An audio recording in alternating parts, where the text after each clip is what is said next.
cedera? Saya sendiri kan mengalami lutut saya ini ternyata dikatakan oleh dokter aus, bantalannya habis sesuai dengan hasil MRI, tulang sama tulang nempel.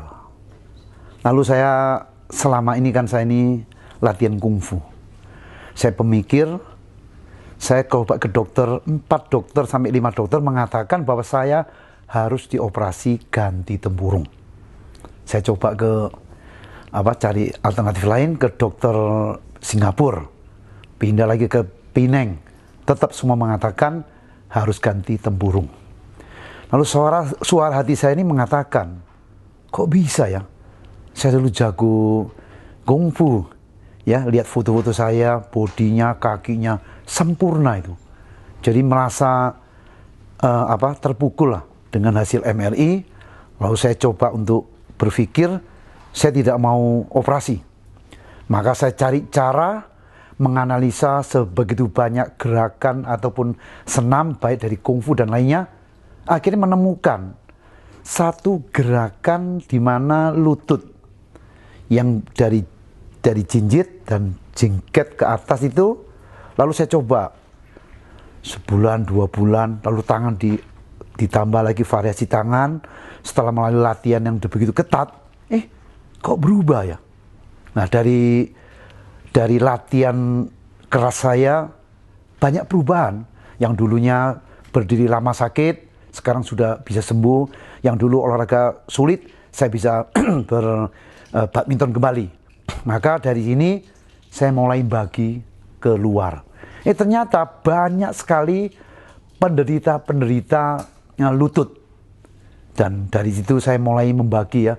3 tahun lalu mulai membagi kepada khalayak ramai. Nah, di sini secara spontan ya banyak juga setelah latihan mereka ini sembuh. Nah, tentu termasuk Ibu Wela.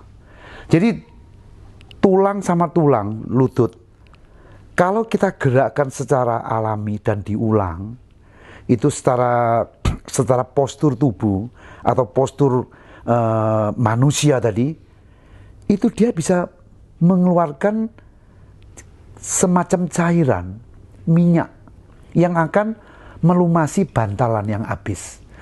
Dengan gerakan senam AWS3 tadi, itu seperti mengembalikan ke struktur yang benar tadi.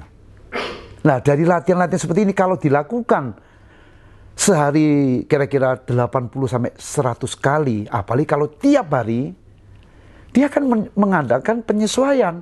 Tentu termasuk lutut dari Ibu Wela dan teman-teman yang lain mengalami perubahan. Tidak hanya lutut ya, termasuk urat kejepit, saraf kejepit. Kenapa kok bisa hilang?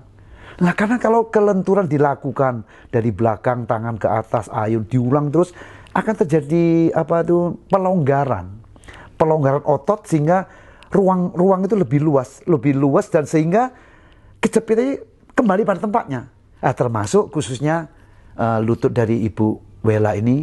Jadi karena diulang, digerakkan terus dalam kondisi hangat, dalam kondisi panas, ada minyak, akan terjadi dengan sendirinya secara manusiawi membenahi sendiri, menyesuaikan diri sendiri. Akhirnya yaitu tadi menjadi sembuh. Nah, ini tentunya masih butuh latihan terus-menerus supaya tidak menjadi kaku kembali. Kalau umpama Ibu Wela berhenti 2 bulan aja, dia akan kembali penyesuaian kembali. Yang kaku lagi kembali lagi. Maka diharapkan senam AWS3 ini yang efektif, bahkan setelah saya riset di dunia satu-satunya senam AWS3 ini. Boleh teman-teman ataupun para yang nonton video ini, Anda bisa cek. Satu-satunya gerakan ini sepertinya ringan, sepertinya santai ya. Hanya membutuhkan 20 cm kali 20 cm ubin, tapi di situ yang dilakukan dengan pengulangan. Bodi jadi hangat, terutama lututnya menjadi hangat dan agak lumeran atau cairan yang bisa membasahi sehingga tentunya bodi dan lutut menjadi sehat. Maka senam AWS3 tidak sekedar olahraga biasa, ini senam terapi spesial. Jadi saya yakin tidak hanya target saya untuk membantu masyarakat di Indonesia, saya yakin akan mendunia. 我种下一颗种子，终于长出了果实。今天是个伟大日子，摘下星星送给你，摘下月亮送